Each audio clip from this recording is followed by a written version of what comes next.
అందరికీ నమస్కారం అండి. గతంలో ఎలా అయితే నా మీద పాజిటివ్ వచ్చిందని ఛానల్ వాళ్ళు, మీడియా వాళ్ళు అండ్ యూట్యూబ్ ఛానల్స్ వాళ్ళు ఎలా అయితే ప్రచారం చేశారో అదే పాత న్యూస్ ని తీసుకుని వచ్చి మళ్ళీ టెలికాస్ట్ చేస్తున్నారు. పాజిటివ్ వచ్చింది అని చెప్పి. ఇంకా చార్జ్ షీట్ నేనే చూడలేదండి. ఇంకా చార్జ్ షీట్ నా చేతికే రాలేదు. సో అలాంటిది మీ చేతికి ఎలా వచ్చింది? మీరు ఇలాంటి న్యూస్ ఎందుకు స్ప్రెడ్ చేస్తున్నారో నాకు అర్థం కావట్లేదు. నేను చాలా ప్రయత్నిస్తున్నాను. ఈ మధ్య కాలంలో ఎన్టీవీలో మళ్ళీ న్యూస్ యథావిధిగా చేస్తున్నారు. ఎన్టీవీతో నాకున్న ప్రాబ్లం ఏంటంటే అక్కడ క్రైమ్ రిపోర్టరు రమేష్ వైట్లా అని చెప్పి ఆయన ఉన్నారు. లాస్ట్ టైం కూడా పుడింగ్ ఎలిమెంట్ విషయంలో కూడా ఇట్లానే రాంగ్ న్యూస్ వేశాడు అతను.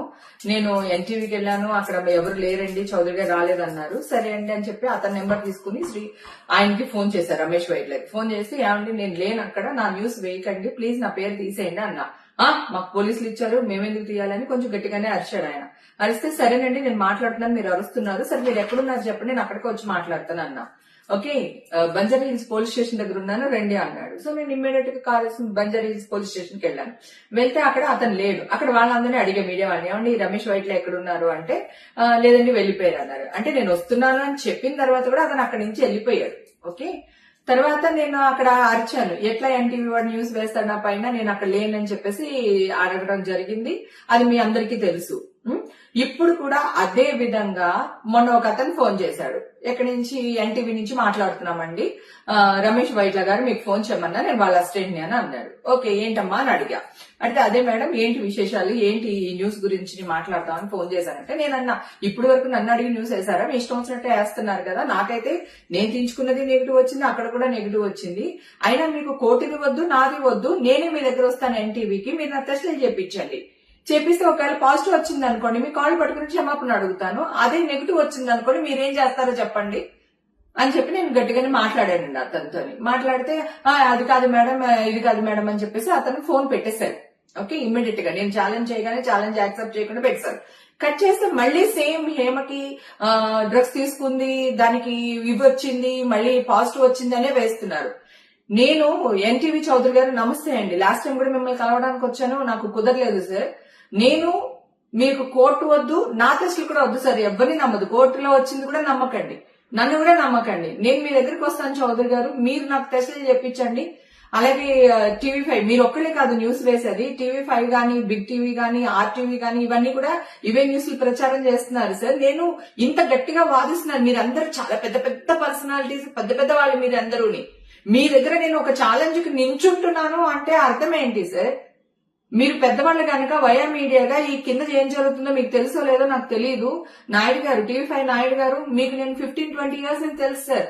గతంలో మీ ఇంటి పార్టీస్ కూడా నేను వచ్చాను, ఫంక్షన్స్ కి వచ్చాను, మీకు నా గురించి బాగా తెలుసు సార్, నేను ఎలాంటి దానిలో తెలుసు. రాత్రికి ఇంత మర్యాద రాలేదు సార్, హేమక్కని బిరుదు రాలేదు నాకు. నేను వాదిస్తూనే ఉన్నాను సార్, మా ఇంటికి వచ్చి బిర్యానీ పెట్టి లైవ్ లోకి వెళ్తే కూడా వాదిస్తుంది, బొకాయిస్తుంది అని వేశారు. నా టెస్ట్లే లేవండి, నేను ఇప్పుడే ఇస్తున్నాను, మీరు ఎలాగ నెగిటివ్ వచ్చింది పాజిటివ్ వచ్చింది అని వేస్తున్నారని అడిగితే ఓవర్ యాక్టింగ్ చేస్తున్నా హేమాని ప్రచారం చేశారు సార్ మీరు. అలాగే రవిప్రకాష్ గారు, మీరు కూడా నాకు చాలా చోట్ల కనిపించారు, చాలా పార్టీస్ లో మనం కలిసాం, డిమానిటేషన్ టైంలో కూడా కలిసాం, నేనేంటో మీకు తెలియదా? అలాగే టీవీ5 యాంకర్స్, ప్రముఖ యాంకర్స్ తో కూడా నేను పార్టీస్ చేశాను, బర్త్డే పార్టీస్ కి అటెండ్ చేశాము, మన సంగీతకి అదే అటెండ్ చేశాము, నేనేంటో మీకు తెలియదా సార్? సో దయచేసి మిమ్మల్ని అందరూ అడుగుతున్నారు, రాధాకృష్ణ గారు, ఏబిఎన్ రాధాకృష్ణ గారు, ప్లీజ్ అండి, మీ పెద్దవాళ్ళు గనక మీ 4-5 డిసిషన్ తీసుకుని ప్రింటింగ్ మీడియా వాళ్ళని, యూట్యూబ్ మీడియా వాళ్ళని, మీ మీడియా వాళ్ళని ఒక చోట చేర్చుకుని మీరందరూ డిస్కషన్ చేసుకుని నన్ను పిలవండి సార్, ఎక్కడికి రమ్మంటారో చెప్పండి, నేను వస్తాను. డ్రగ్స్ అనేది నా బాడీలోనే ఉంటది కదా సార్, నాకు టెస్టులు చేయించండి అంటున్నాను కదా, నేను పబ్లిక్ గా వస్తాను అంటున్నాను. ఒకవేళ పాజిటివ్ వచ్చింది అనుకోండి సార్, మీరు ఏ శిక్ష వేసినా నేను భరిస్తాను, ఆ శిక్షను అనుభవిస్తాను నేను. సరే నాకు నెగిటివ్ వచ్చింది అనుకోండి సార్, మీ పెద్దలందరూ కలిసి ఏం చేస్తారో మీరే నిర్ణయం తీసుకోండి సార్. ఆల్రెడీ ఫిలిం న్యూస్ వాళ్ళందరికీ నేను ఫోన్ చేశాను, నేను ఫిలిం రిపోర్టర్లు అందరికీ ఫోన్లు చేశాను, వాళ్ళ అసోసియేషన్ కింద ఒకటి ఫామ్ అయింది కదా, వాళ్ళకి ఫోన్లు చేశాను నేను. సాక్షి టీవీ స్వప్నతో కూడా మాట్లాడాను, అలాగే డిజిటల్ మీడియాకి సంబంధించి గ్రేట్ ఆంధ్ర మూర్తి గారితో ప్రేమతో కూడా డిస్కషన్ చేశాను. లక్ష్మీనారాయణ ఎన్టీవీ, మన ఇది వరకు మీ టీవీలోనే పనిచేసే వాళ్ళు ఎన్టీవీలో, ఇప్పుడు టీవీ9 కి వచ్చారు, అతనితో మాట్లాడాను, రాంబాబుతో మాట్లాడాను, నాయుడుతో మాట్లాడాను, స్వప్నతో మాట్లాడాను, తర్వాత శేఖర్, వంశీ, మా ఫిల్మ్ న్యూస్ వాళ్ళు ఎవరైతే ఉన్నారో వాళ్ళందరితో మాట్లాడాను సార్. నాకు టెస్టులు చేపించండి, మీరు ఎక్కడికి రమ్మన్నా వస్తాను, మీరేం చెప్పినా చేస్తాను, ఒకవేళ పాజిటివ్ వస్తే మీ ఇష్టం అని వాళ్ళందరితో కూడా మాట్లాడాను సార్. నేను మాట్లాడిన తర్వాత కూడా ఎగైన్ ఈ న్యూస్ లో వస్తున్నాయి. మేమే చూడలేదు సార్ ఇంకా షార్ట్ షీటు, మీ దాకా ఎలా వస్తుంది? ఎవిడెన్సెస్ ఏంటి సార్ నాకు అర్థం కాదు. ఈ న్యూస్లు మీరు వేయడం వల్ల మీ న్యూస్లు చూసి మా అమ్మకి యాంగ్జైటీ అయిపోయింది. మొన్న నైట్ ఇక్కడికి తీసుకుని వచ్చారు సార్. నిన్నంతా నీమ్స్ లో ఉండి డాక్టర్ భూషణ్ గారు మా అమ్మగారికి ట్రీట్మెంట్ చేస్తున్నారు. 75 years మా అమ్మగారికి. ఆవిడకి 2 కిడ్నీలు పనిచేయవు సార్, 70% పనిచేయవు ఆవిడకి. బ్లైండ్ లో క్లాట్ ఉంది దానికి.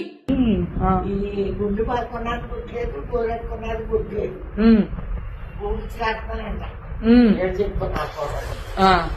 అంతే, అదే అది కూడా గుడ్లేదు నాకు. మీ వల్ల నేను పరువు కోసం చచ్చిపోతాను సార్, పరువు కోసం చచ్చిపోతాను నేను. నా ఫ్యామిలీ తలదించుకునే పని ఈ రోజు వరకు చేయలేదు. నా ఇండస్ట్రీ నా వల్ల తలదించుకునే పని ఏ రోజు చేయలేదు సార్. ఈ రోజు కూడా చెయ్యను, గతంలో చేయలేదు, ఫ్యూచర్ లో చెయ్యను సార్. దయచేసి దండం పెడుతున్నాను మీకు. దయచేసి మీ పెద్దవాళ్ళందరూ, రాధాకృష్ణ గారితో సహా, నాయుడు గారు, రాధాకృష్ణ గారు, ఎన్టీవీ చౌదరి గారు, మీరందరూ కలిపి ఒక డిసిషన్ తీసుకుని నన్ను ఒక 2-3 రోజుల్లో మీ దగ్గరికి పిలవండి సార్. పిలిచి నాకు టెస్టులు చేయించండి. కోర్టు వద్దు, ఏమొద్దు, మీరు టెస్టులు చేయించండి. నేను రెడీగా ఉన్నాను. నేను మీకు అందరికీ సారీ చెప్తాను సార్. మీరు ఏ శిక్ష చేసినా అనుభవిస్తాను. అలాగే నాకు నెగిటివ్ వస్తే నాకేం న్యాయం చేస్తారో చెయ్యమని అడుగుతున్నాను సార్ నేను. Thank you sir.